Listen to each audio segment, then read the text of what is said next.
On a un écosystème de start-up en France qui connaît des difficultés, à la fois en termes de création, mais également de financement. Alors, la question toute simple qu'on est fondé à se poser, c'est de savoir qu'est-ce qu'il faut faire pour réussir.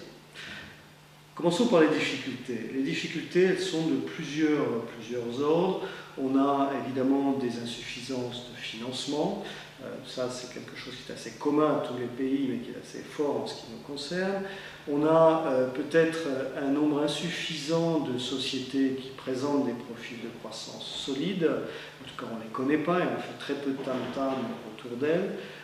Peut-être un troisième problème qui est qu'on a des compétences et des expertises qui sont insuffisamment développées en matière de développement et de financement de start-up.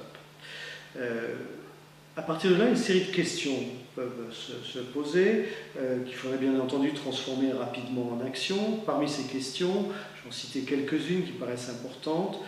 Comment faire pour stimuler et attirer des investissements dans nos startups à fort potentiel avant qu'elles ne s'étiolent sur des plateformes, sur des paillasses de laboratoire ou qu'elles ne partent à l'étranger.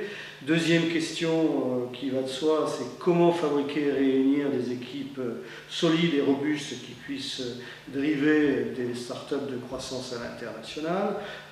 Troisième question, comment revitaliser et doper notre secteur du capital risque, dans lequel je mets évidemment les investisseurs, les business angels, les VCs, et surtout comment internationaliser davantage ce secteur. En gros, quelque part, comment coordonner in fine notre système d'incubateurs et d'accélérateurs. Alors, une fois que ces questions sont posées, il faut simplement se demander quels sont les ingrédients pour réussir.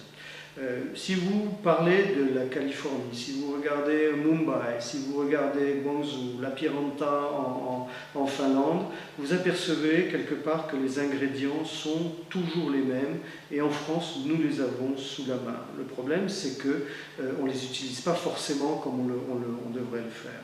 Alors, peut-être première chose, mettre en lumière des startups de croissance comme le font ces pays. Là, je pense que c'est un point qui est extrêmement important, on le fait insuffisamment.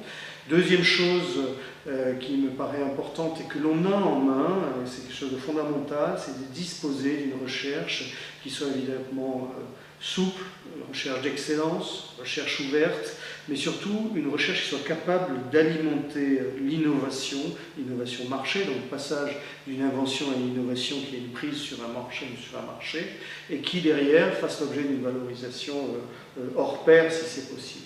Et puis, des investissements publics et privés, on en a en quantité insuffisante, et surtout insuffisamment immergés dans les réseaux entrepreneuriaux. Donc là, je pense que ce serait intéressant de créer un système racinaire, entre guillemets, où les investisseurs soient réellement imprégnés de ce qui fait une vraie culture de l'entrepreneuriat dans un système qui ne devrait pas être un système jacobiniste, mais un système plutôt décentralisé en la matière.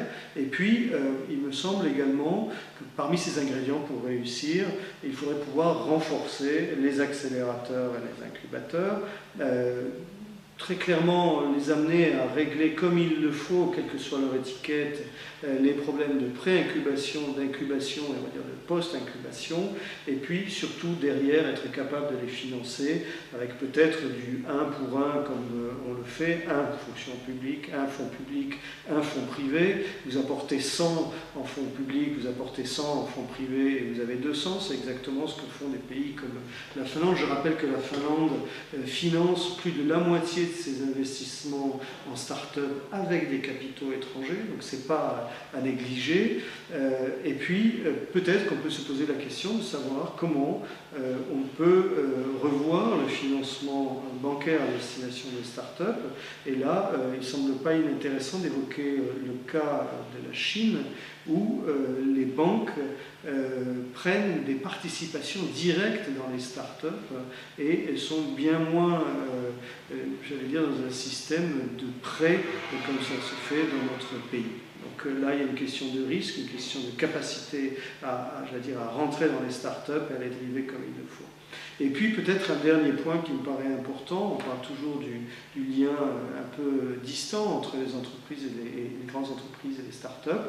Et là, je pense qu'il serait intéressant de rendre quelque part systématique l'obligation, entre guillemets, pour les grands groupes qui le peuvent, de financer des incubateurs, à l'instar des Jean-Claude Decaux ou autres, ou à l'instar de certains industriels chinois que moi j'ai pu rencontrer. Je pense au cas, un exemple assez étonnant, d'un industriel dans le plastique en Chine qui fait 11 milliards de chiffre d'affaires et qui adjoint à ces 11 milliards, 3 milliards supplémentaires qui proviennent de start-up qui ont été menées en IPO.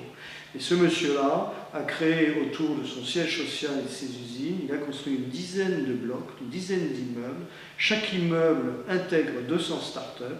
Les 6 premiers immeubles correspondent aux 6 départements de la recherche et développement de son groupe, et les 4 dernières correspondent à des innovations ultérieures qui vont peut-être lui permettre de se rapprocher d'autres groupes.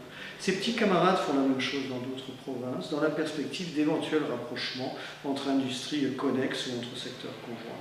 Donc là aussi, quelque chose d'intéressant à méditer.